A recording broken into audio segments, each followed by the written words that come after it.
कल कोई भी गवर्नमेंट आ जाए, जो भाजपा ने ये मार्गदर्शन बना दिया है उसी के अनुसार आपको काम करना पड़ेगा। प्रधानमंत्री जी भाजपा में कलह पैदा करना चाहते हैं कि 11 अरब रुपए गोदी मीडिया को दिए गए ताली और थाली बजाने के। हरियाणा और पंजाब हाईकोर्ट का बयान है किसान इसी देश के हैं, उन्हें कहीं ना कहीं जगह दी जाए। तो भैया इस देश में हमें ईवीएम पे भरोसा नहीं। नमस्कार दोस्तों, मेरा नाम है मेघा हिंदुस्तानी और आप देख रहे हैं आर्टिकल 14 इंडिया। इस वक्त बातचीत करने के लिए हमारे साथ मौजूद है बाल योगी महाराज पंडित विजय शर्मा जी। बातचीत करते हैं, जानने का प्रयास करते हैं। सर, देखा आपने किस प्रकार से सीजेआई ने एक ऐतिहासिक फैसला लिया है। जो चंडीगढ़ मेयर इलेक्शन है जिसको इनवैलिड काउंटिंग की गई थी वोटों की, उसके बाद अनिल मसीहा को भी फटकार लगाई है और अब जो है आम आदमी पार्टी और कांग्रेस की जीत हो चुकी है चंडीगढ़ में। कैसे देख रहे हैं इस फैसले को? देखिए, इस फैसले को अगर आप देखना चाहें तो भारतीय जनता पार्टी ने इससे पहले कितने ऐसे जो है इलेक्शन में धांधली की होगी जो सामने नहीं आई है। और दूसरी महत्वपूर्ण बात है कि अगर कोर्ट यह मानता है कि इस तरह की धांधलियां हो सकती है तो ईवीएम फैसला क्यों नहीं दे रही है गवर्नमेंट? आप बताइए, इस देश का प्रधानमंत्री पहली बार इलेक्टोरल बॉन्ड पे बोला है। इलेक्टोरल बॉन्ड पे बोला है, क्या बोला है आप सोचिए। उसने कहा कि मैं श्री कृष्ण, और श्री कृष्ण को दान में, वो श्री कृष्ण है। और ये बताइए, अगर आप पद पे बैठे हैं हमारे वोट से, तो हमें ये जानने का अधिकार नहीं है कि आपको कौन पैसा दे रहा है और कौन नहीं दे रहा है? इतना तो हमें जानने का अधिकार होना चाहिए ना सर, कि नहीं होना चाहिए? और आप ये कह रहे हैं कि बहुत सारी धांधलियां हो चुकी है, लेकिन और धांधली हुई होती तो सीजेआई पे तो विश्वास है ना आपको? सीजेआई ने तो देखिए, चुनाव आयोग को लेकर हम लगातार सुप्रीम कोर्ट गए हैं और वहां के दरवाजे भी खटखटाए, लेकिन दुख इस बात का था कि जब हम लोग वहां जाए तो हमारी किसी बात को सुना नहीं गया है, बोलना भी नहीं दिया गया है। चंडीगढ़ का जब रिजल्ट आया तो ऐसे ही हमारे भी आंसू गिर रहे थे लोकतंत्र ही मरने पर, कि आज लोकतंत्र खत्म हो गया। आज अगर कोई अधिकारी नियुक्त होता है तो वो सरकार की गुलामी करेगा। मतलब कि कल कोई भी गवर्नमेंट आ जाए, जो भाजपा ने ये मार्गदर्शन बना दिया है उसी के अनुसार आपको काम करना पड़ेगा। मुझसे बुरी हालत तो उस दिन वो आम आदमी पार्टी के प्रत्याशी की थी जो रोया था, इसी तरह आंसू के निकले थे। क्यों भाई, क्यों आप चंदा दिखाना नहीं चाहते? ईवीएम से इतना प्यार क्यों है? आखिर जितने भी गोदी मीडिया के एंकर थे, वो जो एनटीवी, क्या नाम है उसका, एनबीटी वाला जो चैनल का मालिक है, वो किस तरह से भाजपा को जस्टिफाई कर रहे थे? क्या कर रहे थे? भाजपा को जस्टिफाई कर रहे थे। क्या भाजपा जस्टिफाई हो गई? क्या कोर्ट ने जो बात कही वो क्या गलत था?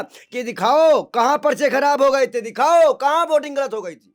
पर 2018 में इसे लाया गया था, 17 में लाया गया था, 18 में पास हो गया था, तो चुनाव से पहले ही इसे क्यों बैन कर दिया गया? 2000 सबसे पहला ईवीएम 13 या 14 में आया था और किसी अलग राज्य में लगा था। इलेक्टोरल बॉन्ड की मैं बात कर रही हूँ, 2017 में जो है। अच्छा, इलेक्टोरल बॉन्ड की जहां तक आप बात, तो इलेक्टोरल बॉन्ड का पैसा तो हम तो जान सकते हैं ना मोदी जी, ये कौन आपको क्या दे रहा है। अच्छा ये बताइए, आप इस देश की निर्भीक पत्रकारिता है, अगर आप सवाल करोगी। अच्छा ये बताइए, वो पत्रकार एक बता रहे थे 51% ही बीजेपी को इलेक्टोरल बॉन्ड मिला। 51% मतलब समझ रही हैं आप कितना? 5,000 6,000 कुछ रुपए। तो वो तो अपनी अपनी मर्जी है ना, कौन किस पार्टी को दे तो रहा है। हमें मालूम तो चले ना कि कहीं नीरव मोदी, नीरज चौकसी, अडानी, अंबानी इनको चंदा दे रहे हो, या किसी आतंकवादी गतिविधियों से चंदा ले रहे हो, या देश को बेच रहे हो। ये 6,000 करोड़ इलेक्टोरल बॉन्ड के लिए इन्होंने क्या क्या बेचा? सवाल तो ये भी है कि उन्हें बेचा क्या क्या है। अरे लेकिन इसमें तो सीधा कहा गया है कि चुनाव के प्रचार प्रसार में पैसे लगते हैं, और आपने देखा भी कितना चुनाव के प्रसार में रखते हैं, लेकिन चंदा सार्वजनिक होना चाहिए था। याद है आपको 2004 या 2005 में 2005 में आरटीआई लाई गई थी, राइट टू इंफॉर्मेशन लाया गया था। हम लोगों को जानने का अधिकार है। अगर कोई अपने आप को श्री कृष्ण बता रहा है तो भाई, अगर आप श्री कृष्ण हैं तो आपको मणिपुर जाके चक्र चलाना चाहिए था। अगर आप श्री कृष्ण हैं तो आपको 8 किसानों की मौत पे बोलना चाहिए थी। और इस देश के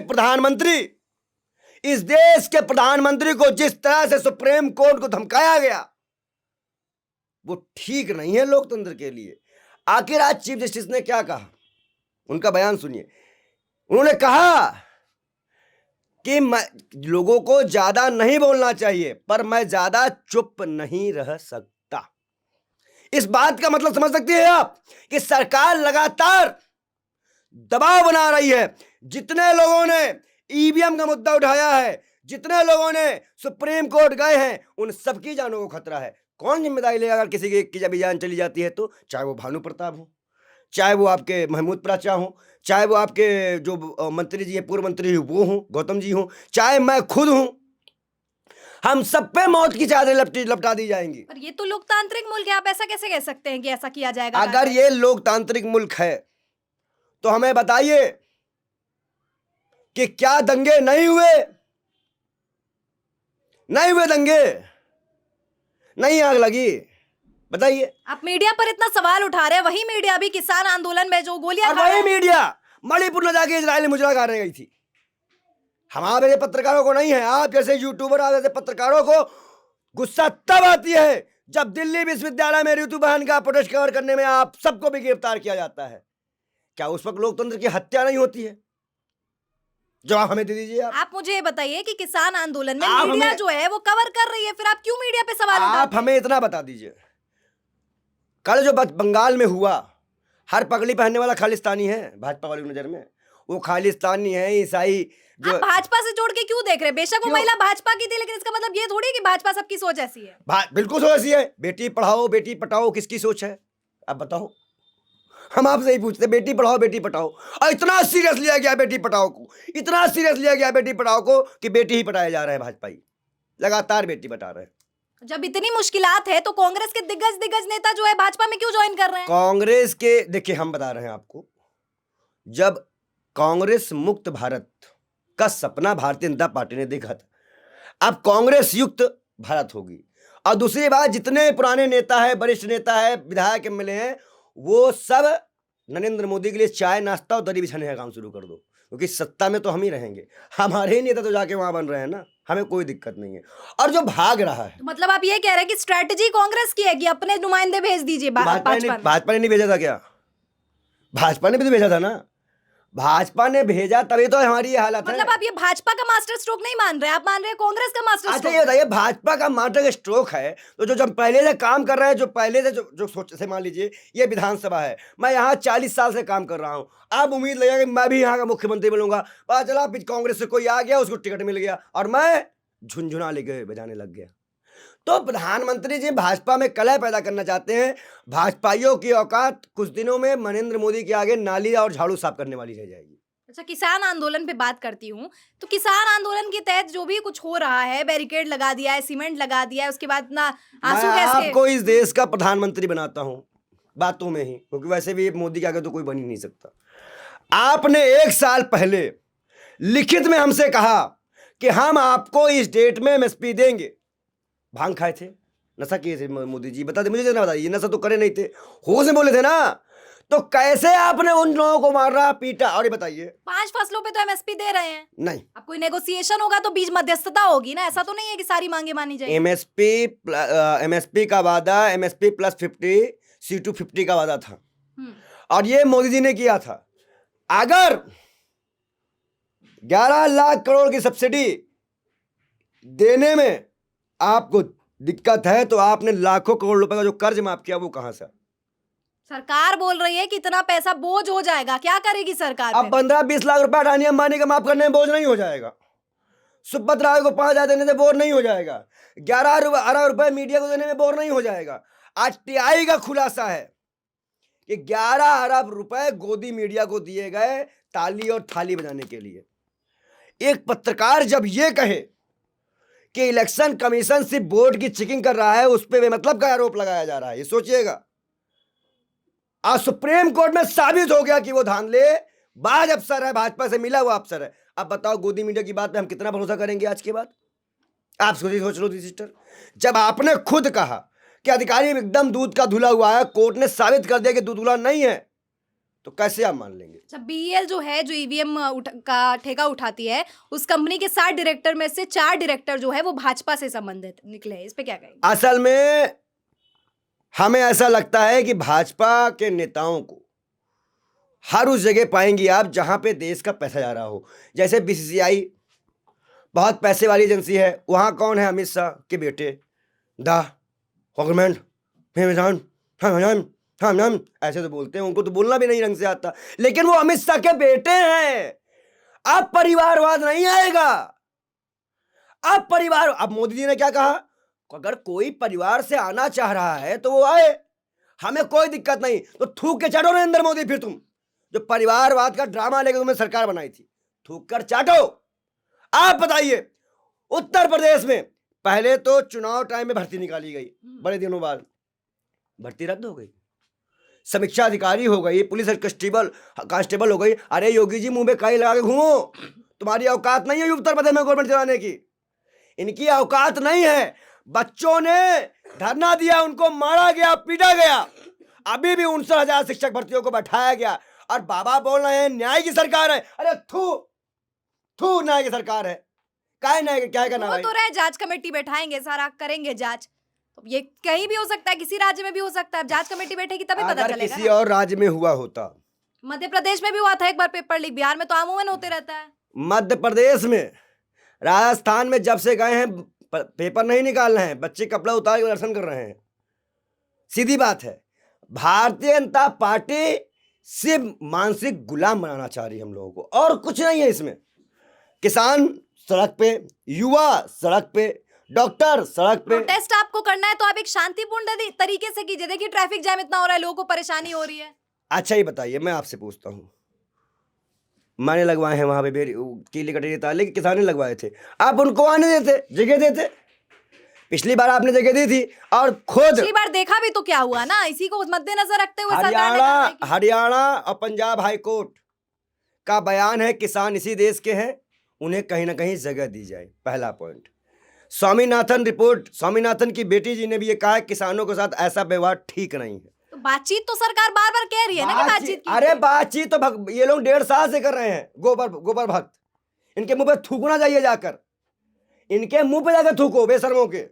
ये क्या बात करेंगे, ये बात क्या करेंगे किसानों से? ये बात करेंगे कि यार किसानों को कुचल दिया गया। उसमें खाली एमएसपी की मांग नहीं है, उसमें मांग गृह राज्य मंत्री अजय टैनी के बेटे को फंसाने की है। उसमें बात 800 किसान शहीद हुए, उसमें मुआवजे की है।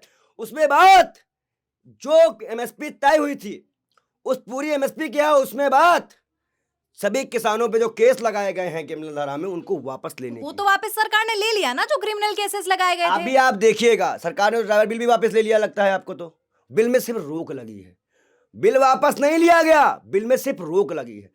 आप बताइए, चुनाव के समय सबको क्यों याद आ जाता है कि देश में इतनी सारी चुनाव के टाइम ये पागलपन क्यों करते रह जाते हैं इन्होंने? अच्छा, मैं आपसे पूछता हूं, मैंने आपका ये माइक ले लिया कुछ देर के लिए, ये माइक लेने के बाद मैंने आपको 1 साल बुलाया, तो आपको क्या मतलब कि 1 साल बाद चुनाव है कि आपके बेटी और बहू की शादी है? राजनीति में टाइमिंग तो महत्व रखती है ना, सबको पता है राजनीति में जुबान ही महत्व रखती है। थूक के चाटने वाला प्रधानमंत्री नहीं चाहिए। फिर भाइयों बहनों, आज मैं बहुत सोच चुका हूं, किसानों को उनकी राय मिलनी चाहिए कि 2 गुनी होनी चाहिए कि नहीं होनी चाहिए।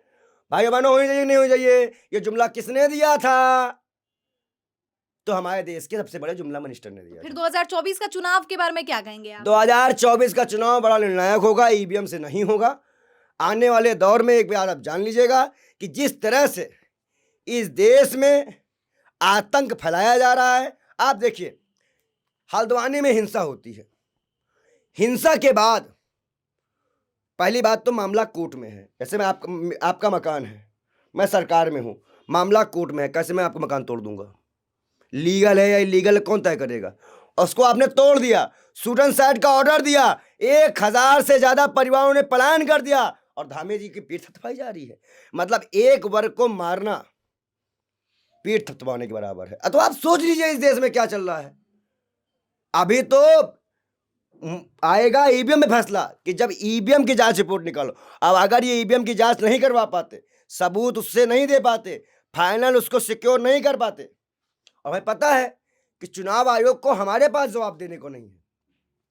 पहले चुनाव आयोग ने कहा हम ईवीएम देंगे, हैक करके दिखाओ, उसके बाद चुप हो गया। मैं तो डर गई। और आपने देखा तो सड़कों में ईवीएम मिला है। मतलब हमारा बस विश्वास नालियों में, कब्रिस्तानों में और सड़कों में मिला है। तो भैया इस देश में हमें ईवीएम पे भरोसा नहीं है जी। हम बहुजनों के साथ हैं, वामसेम के साथ हैं, और जितना भी होगा अंतिम तक ये लड़ाई लड़ेंगे। आने वाले दौर में मैं एक बार बता दूं कि पाखंडियों का देश हो गया है। आज क्यों नहीं बागेश्वरम वाले बाबा चंडीगढ़ वाले मसले पे बोल रहे हैं? राजनीति थोड़ी करते हैं बाबा। अच्छा, वो राजनीति नहीं करते हैं तो फिर कैसे राजनीति नहीं करते, तो फिर कैसे राजनीतिक बयान दे देते हैं? वो कैसे राजनीतिक बयान दे देते हैं? वो हिंदू राष्ट्र की बात करते हैं। हिंदू राष्ट्र की बात वो करें, लेकिन अमित शाह ने उनके मुंह पे 2 थप्पड़ मारा नहीं है आज तक के पत्रकार। उन्होंने कहा कि नहीं ऐसा तो कुछ है नहीं, हम संविधान देश चलाएंगे। तो ये पाखंड है, इसको किसी भी तरह से नजरअंदाज नहीं किया जा सकता। आने वाले दौर में एक बात आप जान लीजिएगा कि आप जैसे पत्रकार को भी जेल में बंद किया जाएगा और रूबिका इलाकत को डांस करने के लिए चौराहों पे छोड़ दिया जाएगा कि जाओ डांस करके पत्रकारिता करो। खतरा आप सब पर है, यूट्यूबरों पे भी है जी। तो ये थे बाल योगी महाराज पंडित विजय शर्मा जी, और इन्होंने अपनी बात रखी कि अगर चुनाव जो है ईवीएम के जरिए कराया जाएगा तो फिर भाजपा आ जाएगी। तो इसीलिए जब सरकार इलेक्ट्रल बॉन्ड में ये कहती है कि हमें यह जानने का अधिकार है कि आपको किस किसने पैसा दिया, तो क्या हमें यह जानने का अधिकार नहीं है कि हमने किसको वोट दिया? अब इसी पेज पे सुप्रीम कोर्ट हमारी बात मानेगा और यही है कि अगर आप ये मान गए हैं कि कहां कहां से पैसा आया वो हमें जानने का अधिकार है, तो हमें यह भी जानने का अधिकार है कि हम वोट किसे देते हैं। जी, तो चलिए आने वाला वक्त ही बताएगा कि क्या निर्णायक मोड़ लेने वाला है चुनाव से पहले सुप्रीम कोर्ट ईवीएम को लेकर। देश दुनिया की तमाम खबरों के लिए बने रहिए हमारे साथ। चैनल को सब्सक्राइब कर लिए, वीडियो को लाइक कीजिए और कमेंट कीजिए। धन्यवाद।